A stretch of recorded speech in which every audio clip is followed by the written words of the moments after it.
Hey everyone, it's the 4-Gun Guy.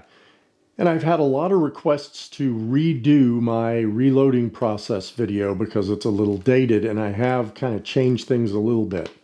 So that's what I want to go over today. It's going to be a longer video because I'm not going to break this up into separate videos. I thought it would be great if we just did everything in one video so you can always relate back to it or revert back to it. What we're going to go over today is my process as a whole, the information that I keep on the process on each individual quote lot. I break things into lots so I can keep track of relevant information.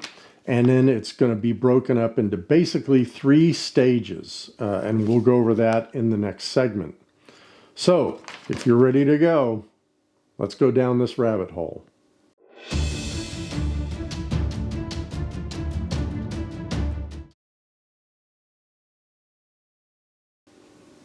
All right, well, let's start with an overview of my document here. And I'm going to put this up here, at least the sheet that I use. So this is something that I just developed years ago. And basically, the top section here talks about how many pieces we're working on, the date we started to work on them, the lot number, which is really in my mind, and I've got some examples here. I'll take pictures of this. So for example, if I have an 18X fired lot, it's BRA 090225, which was the date. And then I might have an A or a B if I'm doing a large number of cases with that same shot lot.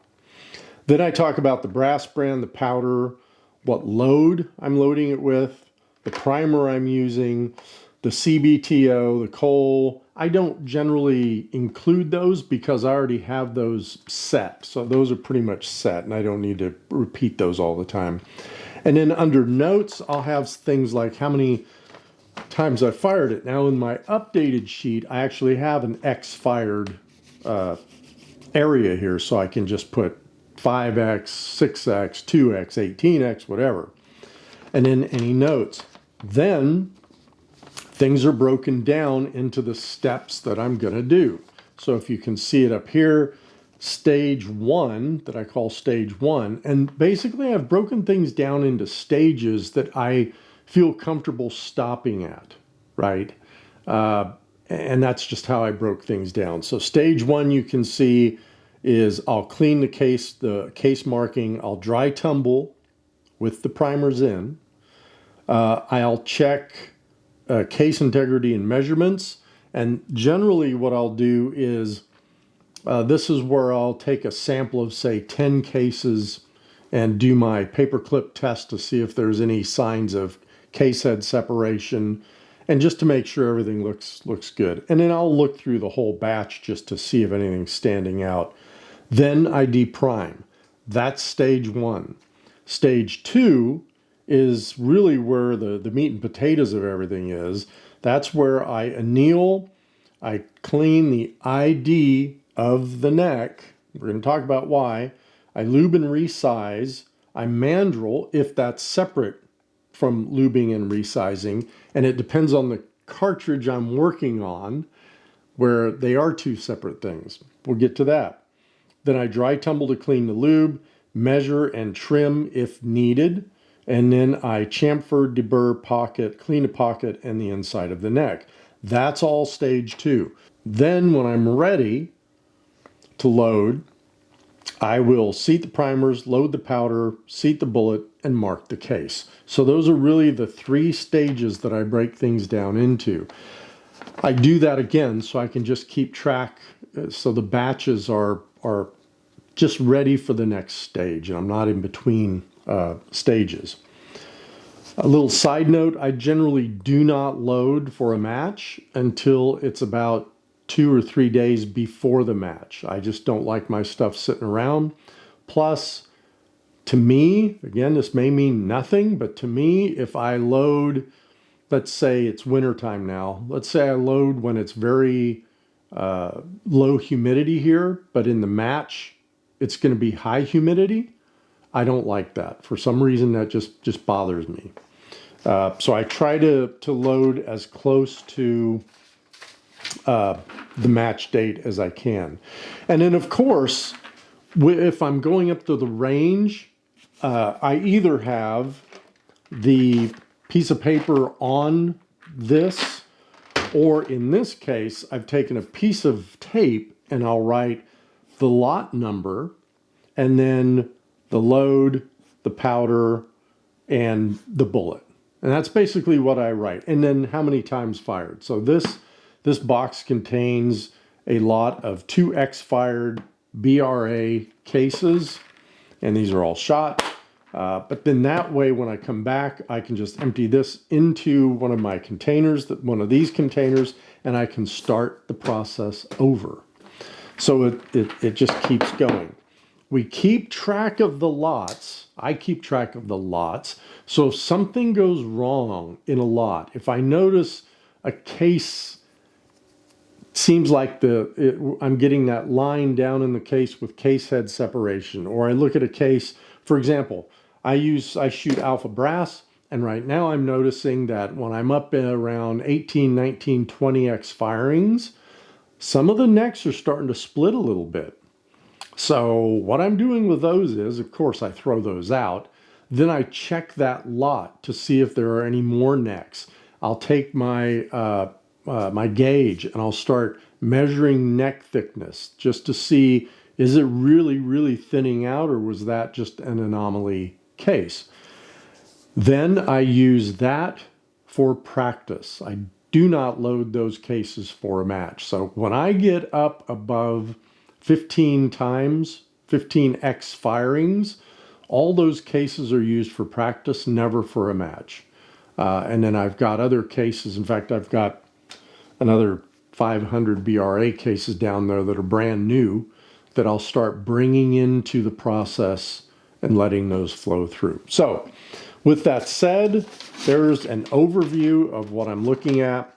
Let's go ahead and go through stage 1 next. Okay, well, let's start with the first part of this. Now you can see I already have the information on my card here, put it on the lid. I've got my deal here. We're just going to do 10 cases, and I probably won't do all 10 as I do things, but we'll follow 10 cases through. First thing we're going to do is remove the case marking. Some of you may say, just throw it in a tumbler and that's going to be fine. Yeah, you can do that. I just like doing this because number one, I'm assured of getting that case marking off of there. You can see that, right? And then I also just come around the neck.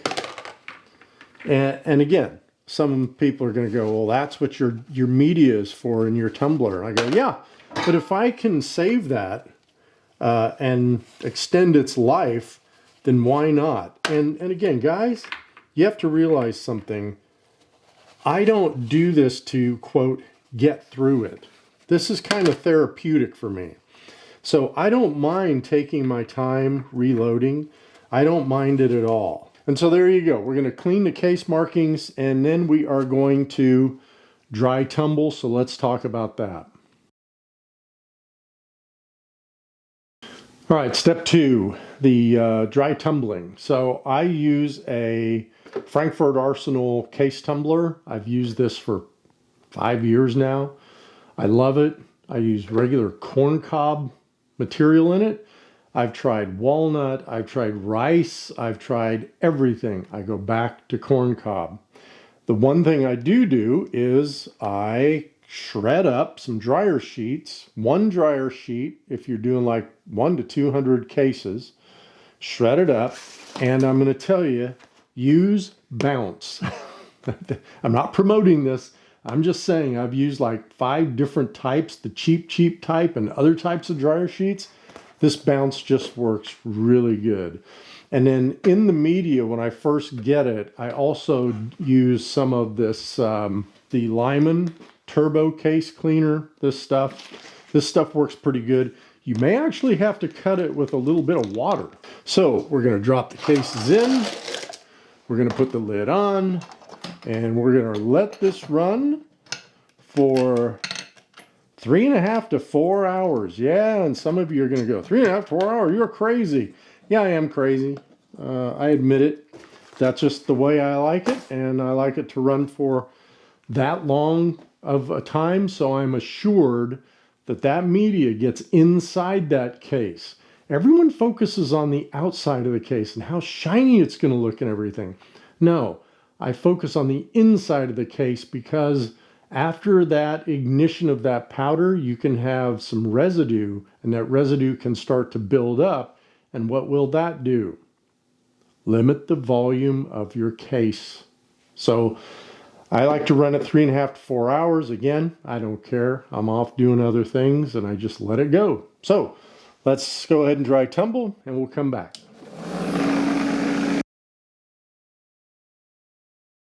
Well, before we anneal and we've tumbled and everything, what I want to do is just, it's a step in here and it's called check case integrity and measurements. Now, I don't take all the measurements all the time. I might take some on some random cases and I'll just compare them from the last time I reloaded these, but everything generally just stays the same.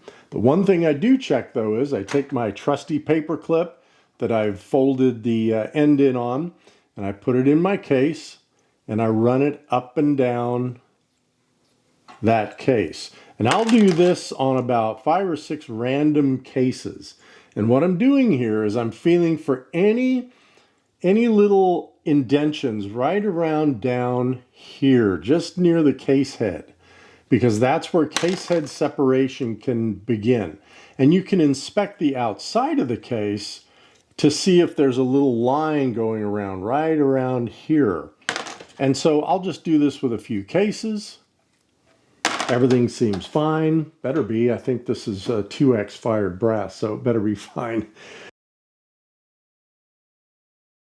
Now we're going to deprime. So all I'm using here is, I like the Harvey deprimer. This thing is just a manual deprimer into the trash can, into the a second tub, and it just works really easy. That's the Harvey deprimer. I've tried all different types of deprimers, the one in the press and all that stuff. And this just, to me, I can take this out in the living room, watch TV as I deprime. So it's just easy for me. And I like the simplicity of it. All right, let me finish this and then we'll move on to annealing. All right, now we're going to anneal. So I use the AmpMate annealer. And I just like it. I've used flame annealers before, and if you have a flame annealer, I think they're great. I just like the consistency of the amp.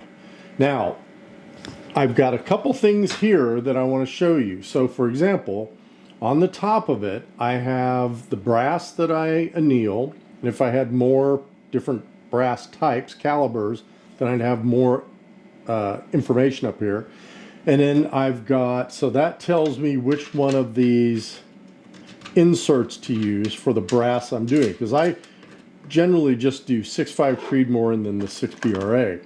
Then I've got 2 of the case holders, and this just makes things go a lot faster when you're annealing these things. So when I hit run, I just hit use last, and it always runs off on one, and then I'm putting that in there. And then I'm just dropping them in this tray over here that's slanted so I can let them cool off kind of naturally. And then I'm just annealing these. The next step is cleaning inside of the neck. I just like the fact that after I've annealed, I'm just worried that it's baking something on the inside of this neck. So I want to run it over a nylon brush on my prep center here. That way when we lube, nothing's on the inside of the neck that's going to interfere with us resizing. This next step is on one line, but you could actually break it up into 2, and I've thought about doing that. The first thing I'm going to do is lube the cases. Now I use 99.9% isopropyl alcohol and liquid lanolin. And this is a 12-to-1 ratio. So 12 parts alcohol, 1 part lanolin. I put it in a spray bottle, and then I spray my cases, and I make sure that I get all sides of the case, just like that. And then we're done. Now, you'll notice another thing I've done is I've put aluminum foil down on my pan. And I do that. People are going to go, wow, you are just way too wacky with this stuff. I put the aluminum foil down there because unless you wash these pans every single time after you use them, you're going to get this sticky residue on the bottom. And all of a sudden, that's going to be sticking to your cases when you put them in through resizing, and that can actually make some changes in your resizing. So I just use some aluminum foil, put it down there, stand the cases up on that, spray them. Then I let those cases sit for about 3, 4, 6 hours to overnight. So all the alcohol evaporates off of that lube, and you're just left with the lanolin lube. Now, you can do other things. You could use the wax. I know guys who just throw all their cases in a bucket and do it that way, and use Hornady, one-shot case lube or whatever. You can do whatever you want. This is just how I lube the cases. Let's let this sit, then we'll come back and do some resizing. Okay, it's been a few hours. We're going to resize. So the first thing I'm going to do is get my comparator here. I'm going to take a measurement. 1615. Run that through.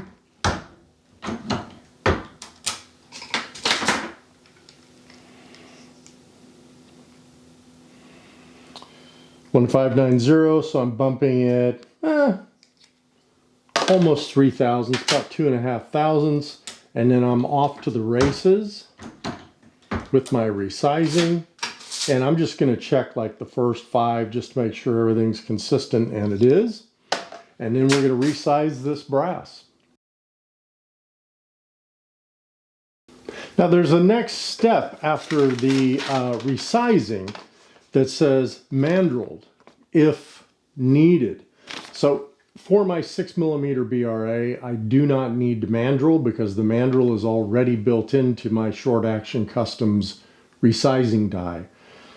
If I was doing 6.5 Creedmoor here, then I would have that separate step where I'd put the mandrel in my press and I'd run each case through the mandrel. For me, the mandreling is simply to guarantee the concentricity of the neck. That's really all I'm doing.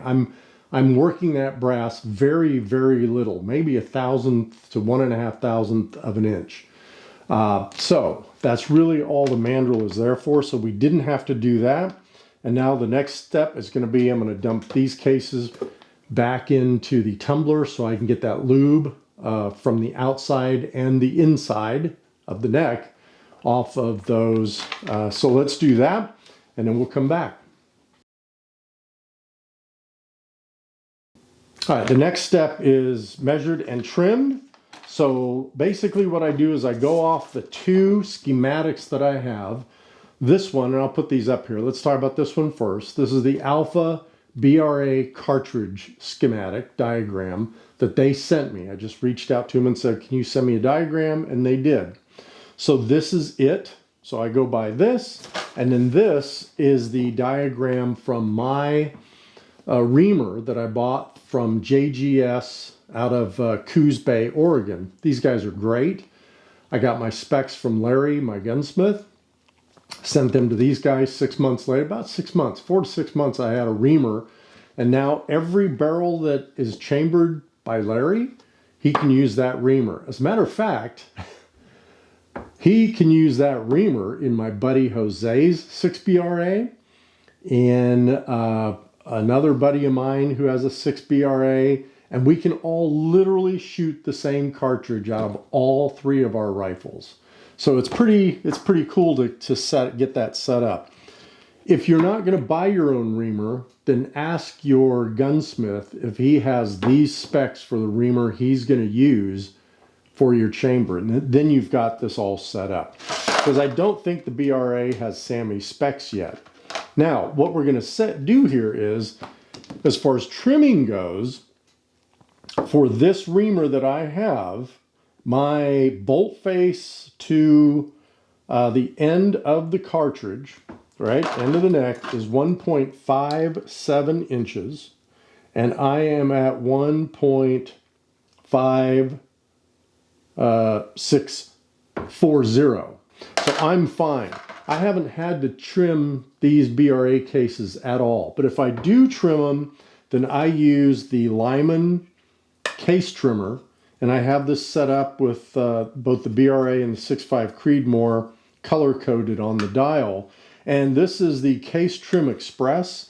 And guys, I've used a lot of case trimmers. I've used the manual, two others that I did reviews on, and I just went back to this thing. It's so easy and simple to set up, and it just works really great whenever I do have to trim. So I don't have to trim these cases now. So we've taken the measurement. We can take the other measurements too if we want to, and I have a whole nother document for that I've shown in my other reloading videos, and I'll post that somewhere up here so you can see what I'm talking about.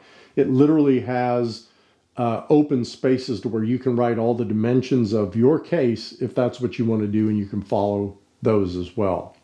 So let's move on to the next step. All right, this last stage or process in stage 2, I do it all at one time. So I chamfer, deburr, clean the inside of the neck, and then I do the primer pocket. Some of you are going to say, don't mess with the primer pocket. If you don't want to, don't do it. Some guys I shoot with never touch the primer pocket. I'm using a very light steel brush in here. So it's not these hard steel nubs that really go up in here and grind it. This is just a simple brush, and here's how easy I do this. So it's not like I'm really pressing down on that primer pocket. I'm just doing that just for a second. There's still some residue up in there, and you can see how it has chamfered and deburred that. And so I'll run through these. This doesn't take as much time as you think it might. There we go, and then we're done with that. So I'll do the rest of these, and then we'll come back and start stage 3. I'm not going to bore you with primer seating. I'm just going to say 2 things. Number 1, yes, this is the Primal Rights competition primer seeder. It's not cheap. It's probably one of the most expensive pieces of equipment I bought. But I've gone through so many primer seeders, the handhelds, all that stuff. And from a consistency standpoint, I have to say this thing has been worth the money. If you're going to get something like this where it uses the tubes, then I would definitely say get the Frankfurt Arsenal Vibra Prime primer tube filler. This thing is a lifesaver, and it helps you fill those tubes very quickly, and you're not sitting there picking them up one after another. And this thing just works great. So what I'm going to do next is let me prime this brass. I prime, what I've found works for me is a primer depth of about 3/1000ths of an inch in the pocket. So from the bottom of the case into the pocket. So I'm not crushing it, but it's not extending outside the pocket either. You don't want that. So remember, whenever you prime your brass, you find a surface. I actually use my cell phone screen, and I set it on there because the glass is so smooth, and make sure you're not your case is not wobbling on that flat surface, which means you have not seated that primer enough. So just look out for stuff like that. Let's seat the primers, and then we'll get back. All right, we're going to drop powder and seat bullets, but before we do that, let's talk about some things. Some people are going to probably go off in the comments about my setup here. This is an Auto Trickler V3 with an Ingenuity powder trickler on it. I love this setup. This setup now is about 4 years old. It's worked great. There's updated versions of this out there. You can purchase them. they work really good. Now, this is sitting on an anti-static mat. The anti-static mat and the grounding, it is grounded into this. There's a little piece here that then gets grounded into an outlet, okay? I've talked to an electrician about this. This is fine. I am not doing this so powder doesn't ignite. So that is not why I'm doing that. I had so many people that I said that to, and they kept going with the, well, we've never seen that powder can ignite from a spark. Not doing it for that purpose.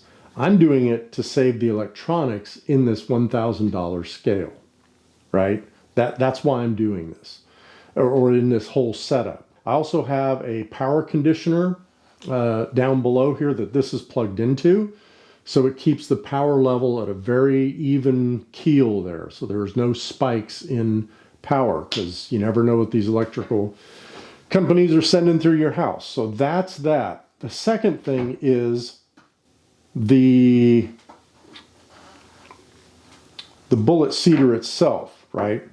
Now, this is a L.E. Wilson, and as you can see, I use a K&M press here. That's just what I use. Once I set everything up, I don't have to touch this thing because, of course, I use two different bullet seeders for the 6.5 Creedmoor and for this cartridge. The thing I like about this L.E. Wilson is that once I don't even use the dial on this thing, I use my Mitutoyo gauge, and all I do is measure the length of this, and then I know that I'm where I should be. If I need to take some in, I take it in. If I take it out, I take it out. I write that number down on a card, and then every time, if I do change anything on this or something has to change, or I'm playing around with seating depths or anything like that, I know exactly what I need to get back to with this. Because what I have found is the dials on these things just aren't accurate. And it's accurate, so you'll dial and then you'll tighten this thing down and it's messed up. So I like using this method to do that. And it was the other thing, make sure that before you seat your bullets, like this sits in this little base here, right? When you seat the bullet, and you'll see it when I do this. I'm going to turn this camera on so you'll see this all working. But just make sure that in between each seating session, you're cleaning the bottom of this, you're cleaning this, you're cleaning the inside of this, and you are cleaning the bullet seeder here, okay? Make sure you clean this, because again, if you get something on the inside of this and you seat your bullet, you're going to be off, right? You could be off 3 to 4 to 5, 6 thousandths of an inch because some stuff got up into this thing before you seated your bullet. So let me set things up and then we'll run through that process. All right, we're ready to drop powder and seat bullets, so I'm going to turn this one on here. I've got that sitting there. I already dropped did a drop, so let me just pull this off, put it over here. I like this long funnel. It's just easy to manage. And then I'm bringing the case over here, getting the bullet. Try not to bump the table. And then there we go. Then I check to make sure that I am at the depth that I need to be at.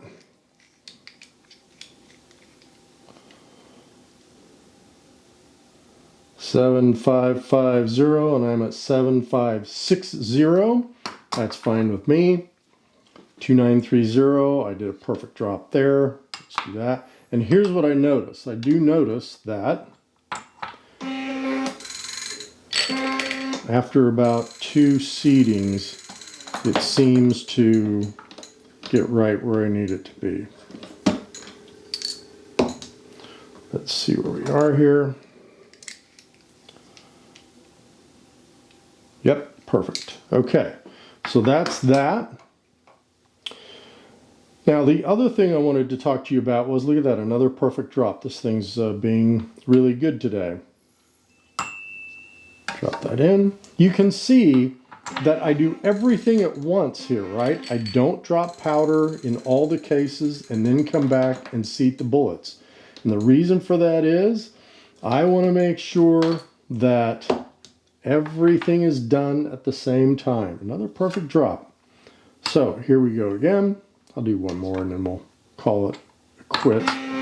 But there, I can look down in the neck and see that there's powder in there. I can set the bullet up there. And by the time I'm done with this, I'm ready to go.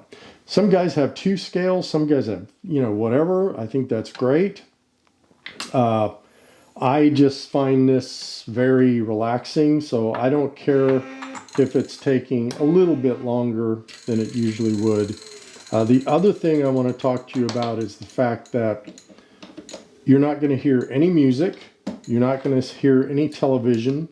There's nothing going on in here. When I'm at this stage of the process, my wife knows. I tell her I'm in the reloading stage, and she will not bother me. I don't have my phone in here. I don't have anything going on. All right, let me finish this up and we'll get back to the last step. All right, well, my mind isn't here today, but we are at the mark case stage. And look, there's something you can do. You can check the concentricity, which I used to do all the time. I don't do it anymore because this process is so consistent. And I don't know if you can see this on this camera because I forgot to turn this on last time. But the concentricity of these things is like less than 1,000th or 1,000th of an inch. So that's pretty darn good there. As far as case marking goes, I already marked these. But I just use this marker. I put 2 little lines on there and I just hold it right there in the deal and then just mark the case. You don't have to spend $100 on a case marking tool, guys. This is the stuff that I keep talking about. That does that put you on target? A $100 case marking tool? No, it doesn't. Does a platinum or titanium case holder put you on target? No, it doesn't. All right, so that's the process. Let's get back for some final thoughts and we'll do a little recap. All right, well, let's go over our process one more time. And just so you know, these 10 cases are going to go in a case. It's all marked up like we talked about before with the information of this reloading step. One thing that I didn't mention on here, and maybe I should, but is to check your cartridge overall length. But again, once you get into this process, and if you just keep things the way they are, then nothing of that should change. So every once in a while, yes, I'll check the cartridge overall length just to make sure. But you will know, if it's way too long and it won't fit in your magazine, something's wrong. If it's way too short and you can see that, something's wrong. But when I seat the bullets and I check the CBTO, right, case base to ogive, that really tells me that I'm in the range I should be in, or exactly where I should be. In this case, we were exactly spot on. So look, that's the process. You can do whatever you want. I just wanted to go through this because, as I said before, a lot of guys have asked me to do this. You can stop anywhere you want to stop. I've just broken this up into 3 stages for me. Easier for me to think about and manage.